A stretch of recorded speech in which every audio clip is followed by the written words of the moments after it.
Karen's here, Karen's there, Karen's everywhere. Yes, we said it right. Have you ever met a Karen in real life? It's better you won't. In most of cases, the bizarre things that these people do go unreacted, but rarely they reach the corridor of justice. It is even more entertaining to watch how these Karens get what they deserve.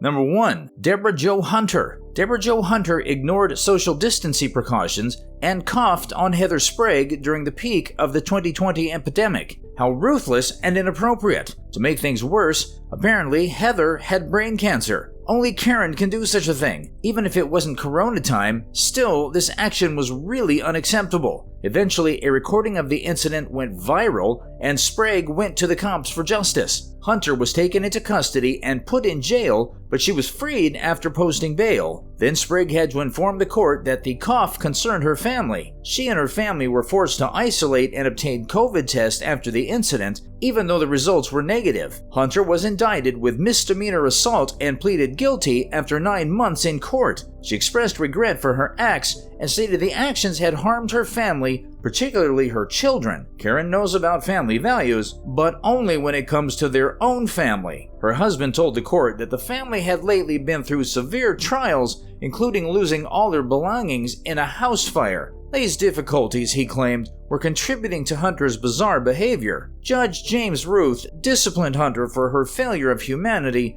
and for concentrating on how the incident had damaged her family without considering how it had hurt Sprague's family. Hunter received 30 days in jail, 6 months probation, a $500 fine, and the expenses of Sprague's COVID test. She was also required to do a mental health evaluation and anger management program. That sounds like a perfect verdict which will do good for both parties.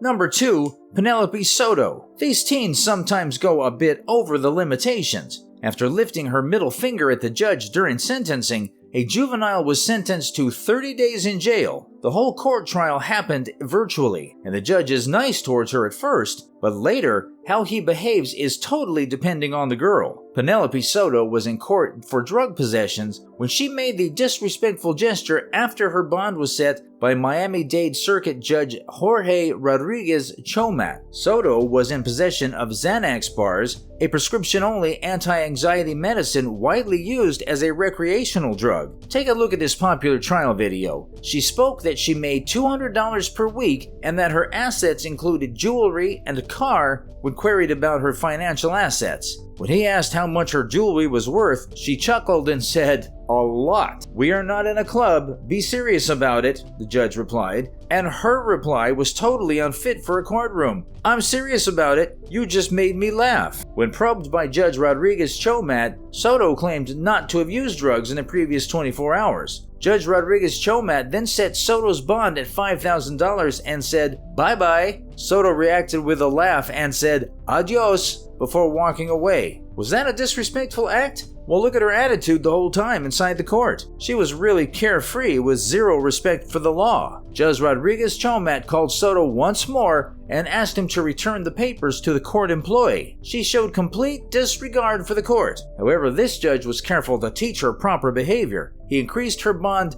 to $10,000, prompting a bewildered Soto to ask him, "Are you serious?" Throughout the interview, Soto's facial expressions changed from boredom to amusement, and she was continuously moving and flicking her hair. She was completely oblivious to the gravity of judicial proceedings, but this teen learned her lessons. Soto cursed and gave the middle finger at Judge Rodriguez Chomat this time. Judge Rodriguez Chomat recalled Soto and sentenced her to 30 days in jail for disrespect of court. Later, this 18-year-old girl apologized in front of Circuit Judge Jorge Rodriguez Chomat. She claimed she was under the influence of Xanax and alcohol when she committed the offense. "I apologize not only to the court and you, but to my family," a sad Soto told the judge.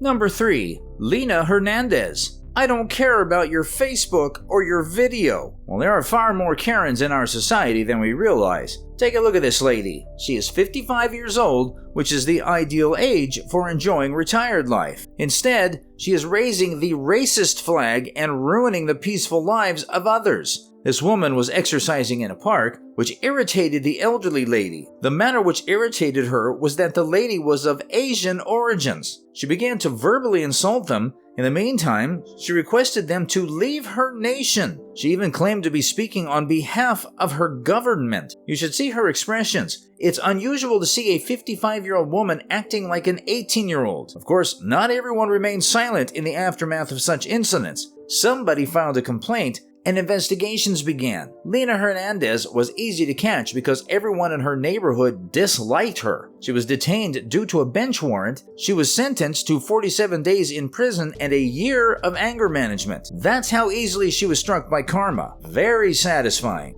Number 4. Maya Ponchero. Next Karen is Maya Ponchero. She went viral after sparking indignation on social media, and her actions were extensively publicized. Ponchero accused a 14-year-old child of taking her iPhone in a hotel lobby in New York City. She was seen on video asking the youngster, who was with his father, to return her phone. She also asked that he remove the cover from her phone and hand it back to her. Does that make any sense to you? Ponchero became angry when the child initially refused to return her phone. She began to physically assault him. What she did next, though, would make the situation much more astonishing. Maya is white, while the young boy is black. As a result, many people saw this move as racially motivated. People began to take sides as the video went viral. Maya stated in subsequent interviews that she was correct to accuse the child of stealing and that she stood by her conduct. Furthermore, she claimed that he just took her phone since he was black. That is where Maya is becoming Karen. It might be true that the boy took her phone. It might be true that the boy's action wasn't right, but she very weirdly correlated the boy's actions with his race. The incident evoked comparisons to prior instances of police violence and racial profiling, which sparked nationwide protests. Several people considered Maya's behavior as symptomatic of a larger problem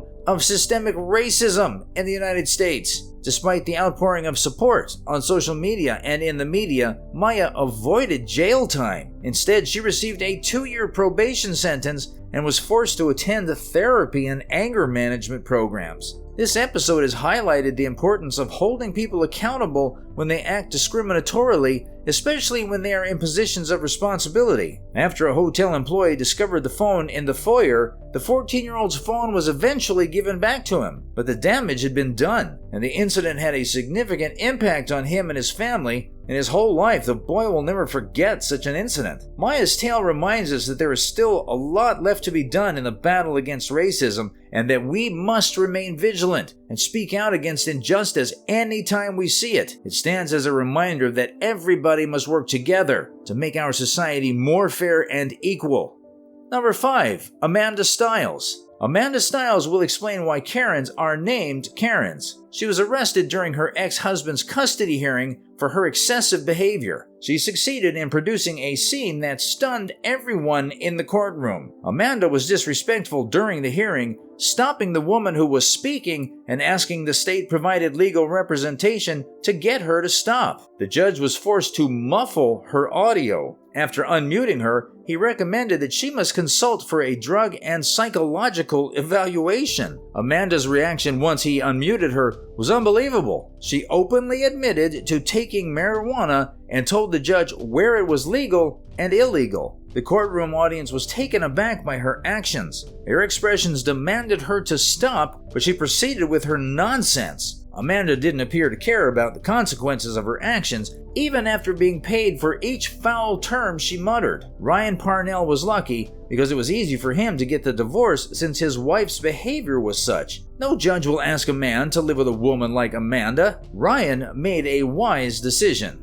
So you have met with 5 Karens today and how karma gave them a huge blow. Did you enjoy it? Then support us by tapping on that thumbs up button. Also, comment down below any of your experiences of encountering a Karen. We will meet you soon with another exciting content. Till then, bye-bye.